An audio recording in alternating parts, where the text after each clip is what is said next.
All right, ladies and gentlemen, here today to discuss about NXT Takeover in Your House 2021 review. We're going to go over this entire card. Not much to talk about here. Very predictable show. Most of the matches, all the titles were retained that were defended here tonight.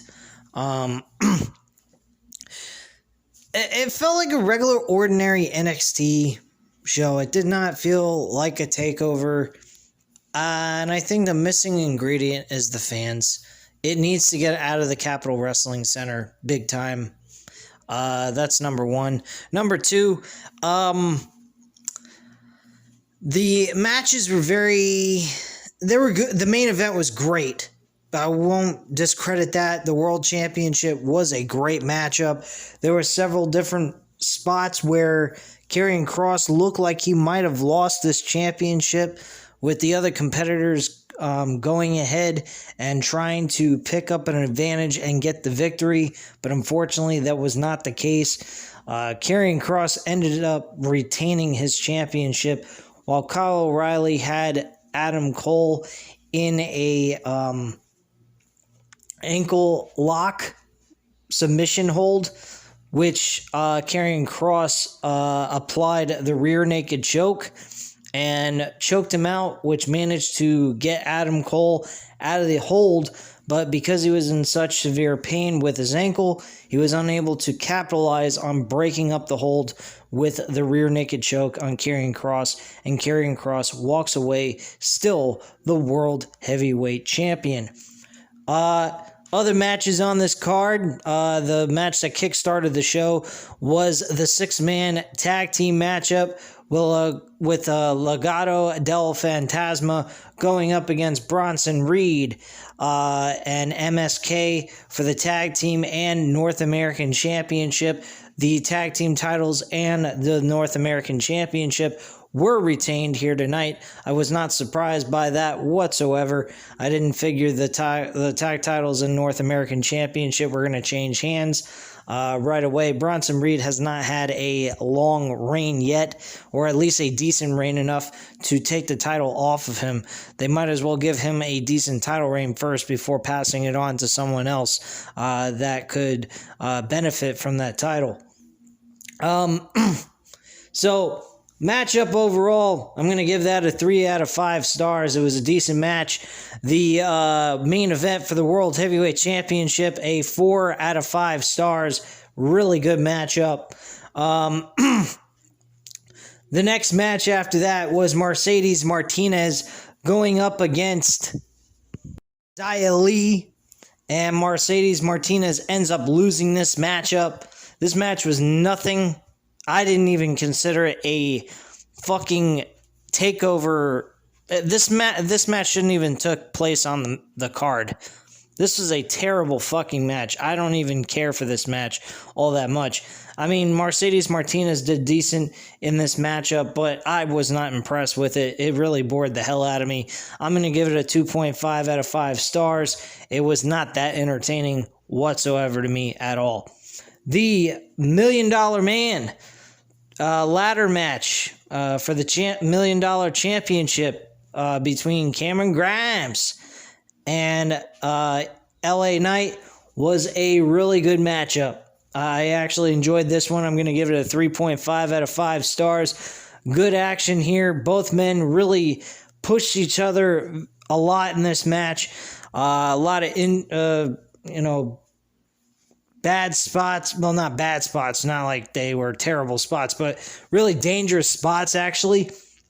One of the most dangerous spots was the ending where LA Knight grabbed the bottom of the ladder, tilted over, and Cameron Grimes fell off the top of the ladder onto another ladder that was stacked outside the ring with the laying up against the ropes, and then also being placed up against a standing ladder, and him landing on that ladder and then onto that very hard rampway that actually is not, it doesn't curve downward like it normally does. It's like the old school WCW stage where it's at the same height as the ring, and he just fell right on top of the ladder that was from the rope to the standing ladder, and then hit the fucking floor immediately afterwards.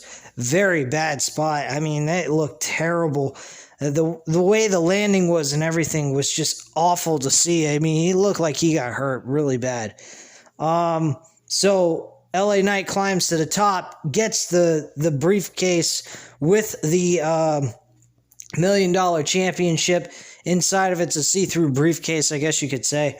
And that was the match. So LA Knight walks away or not still, but the new $1 million champion.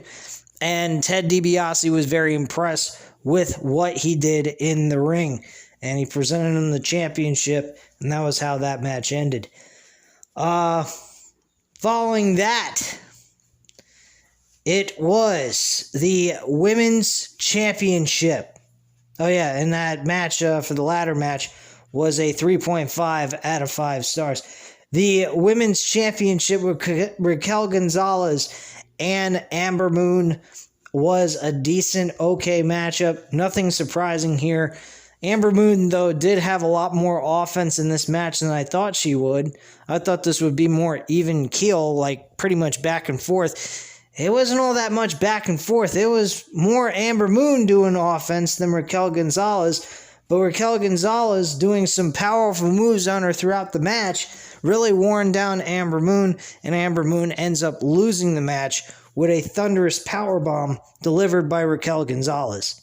And she picks up the victory. 3.5 out of 5 stars. Decent matchup here. Have no complaints. So that's pretty much the overall card. Now, the ending segment of this show that really surprised the hell out of me was William Regal is shocked by how things have become completely chaotic around here. He has been doing this for 7 years, from day one, since the company brought in NXT in 2014 and onto the WWE network. And he has never seen it this barbaric and insane, he said, which I don't understand why all of a sudden now he's thinking about this, but he came out and said he thinks it's time for a change. This is one of the biggest surprises at the end of the show that you could possibly see. I really was shocked by what happened on the end of the show. I don't know what they're going to do. I don't know who they're going to go with. I don't know why all of a sudden now they decided to go this route to move William Regal away from the GM position. Maybe they're trying to do that for ratings and viewership. Maybe to give a fresh new face the role and give us somebody new to look at. Someone that could be a little bit more involved, I guess. I'm not sure. I really don't know. And personally, it's not a big thing, but it was a bit of a shocker to me that all of a sudden, out of nowhere, William Regal decided to finally hang it up and call it quits. He's not really in the ring or doing anything special, so I kind of wonder why all of a sudden now they decided to have William Regal drop the role as the GM. So it should be interesting. A nice little cliffhanger there to get us interested in seeing where they go with this on the next episode of NXT on Tuesday night, which I'll definitely tune in for. I promise you guys I will deliver a review on Tuesday night and give you guys my thoughts on what happens from there. So at this time, guys, you know what to do. Hit this like hit this like button. Hit the like button if you like the video. Hit the subscribe button if you're not subscribed to the channel, of course, and leave a comment down below if you have any questions or want to just express your opinion. Go ahead and do so. I'll definitely answer any questions or, respond to any comments you have to say at this time. And I thank you very much for watching. Have a great night, guys. Bye.